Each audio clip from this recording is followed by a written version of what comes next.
Gospel according to Luke.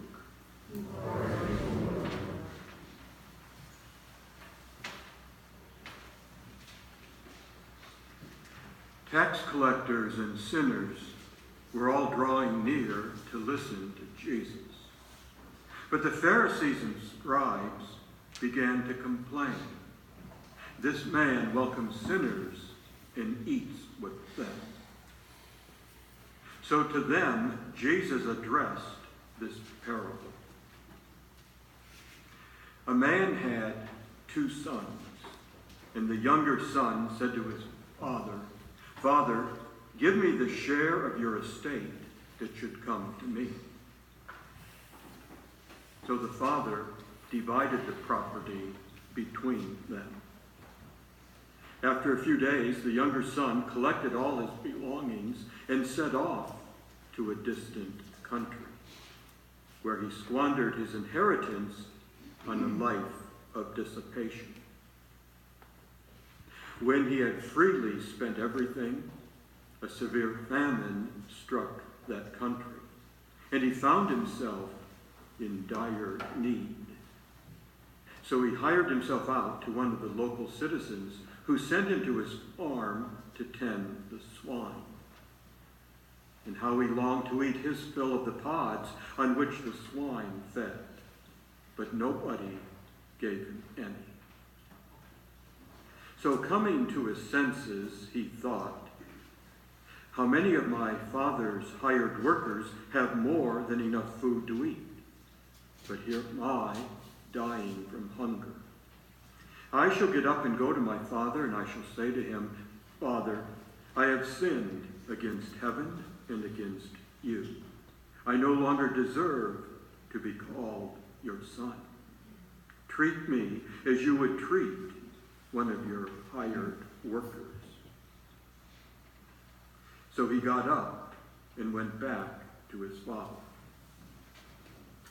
Now, while he was still a long way off, his father caught sight of him and was filled with compassion. He ran out to his son, embraced him, and kissed him. His son said, 'Father, I have sinned against heaven and against you. I no longer deserve to be called your son.'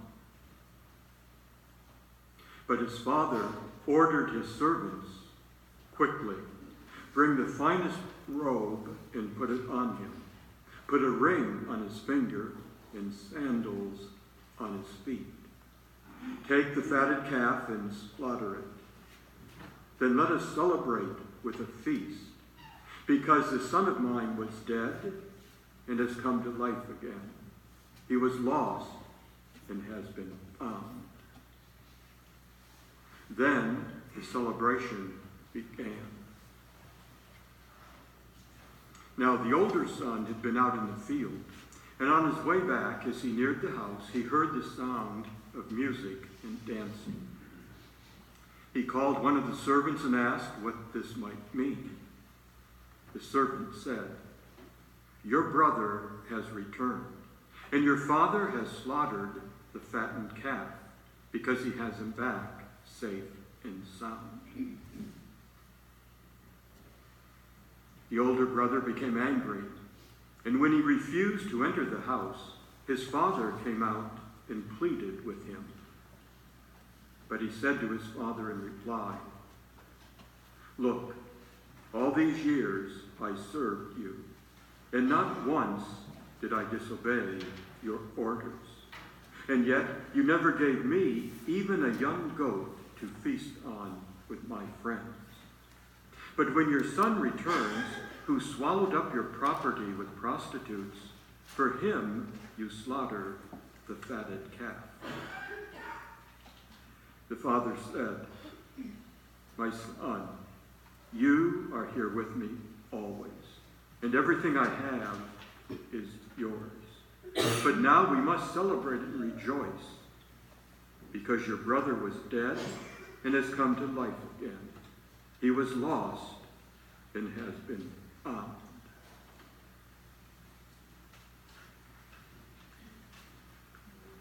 The Gospel of the Lord. Praise to you, Lord Jesus Christ.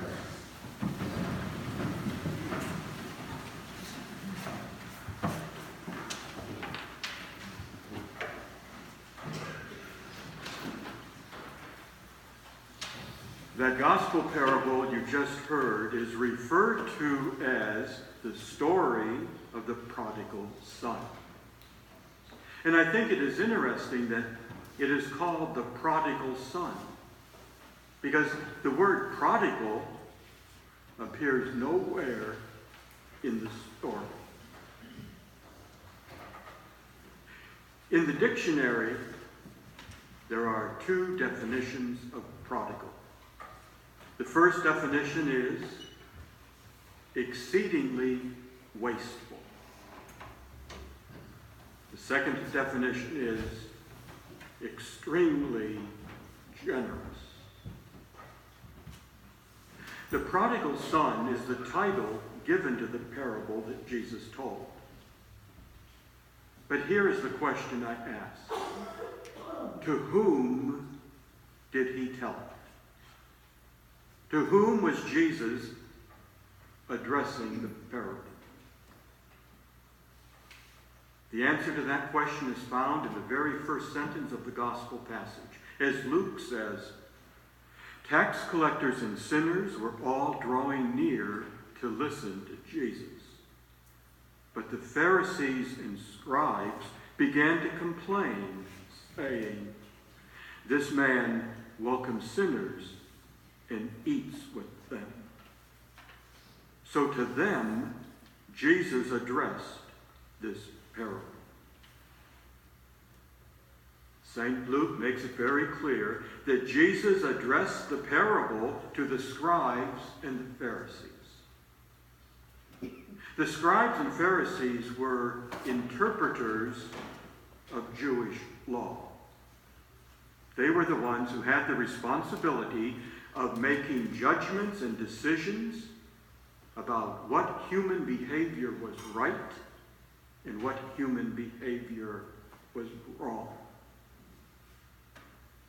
In the gospel, the scribes and Pharisees are standing there watching Jesus.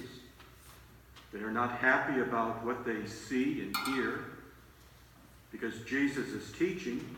And as he is teaching, he is surrounded by tax collectors and sinners.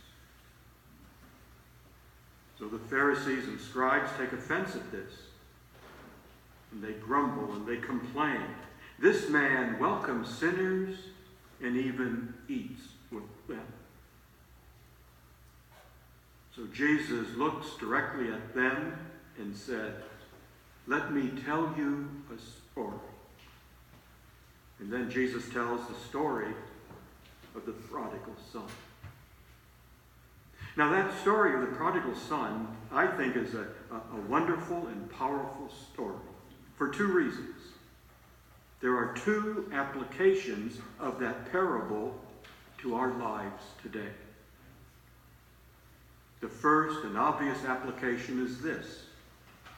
We can, at different times and in different situations, identify with each one of the characters in the parable. When we are someone who loves another person unconditionally, then we can identify with the Father in the parable. At other times, we might be like the younger son. We are loved even when we are unlovable. And then sometimes, like the older son, we might feel that we have not been loved enough. That is the first and obvious application of that parable. But there is a second and maybe more important application, and that is this. The parable is really not about us. It is about Jesus Christ. And I today offer this thought for your reflection.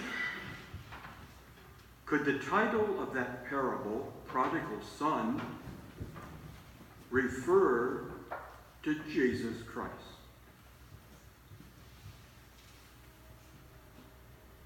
Remember, in the dictionary, there are two definitions of the word prodigal. The first definition is exceedingly wasteful. And that would certainly be a good description of the younger son. But what about that second definition? Extremely generous. It is the second definition that I think describes Jesus Christ. Jesus Christ is the prodigal son because he is extremely generous with his grace, with his mercy, with his forgiveness. The gospel parable gives us a glimpse into just how much we are loved by Christ. Regardless of our past, no matter how often we have wandered from Christ, no matter how far we have wandered, no matter how long we've been separated from him, if we turn to Jesus and say, I'm sorry, forgive me, then he will say to us, with open arms and a merciful heart, he will say, let us celebrate with a feast, because the son of mine was dead and has come to life again. He was lost and has been found.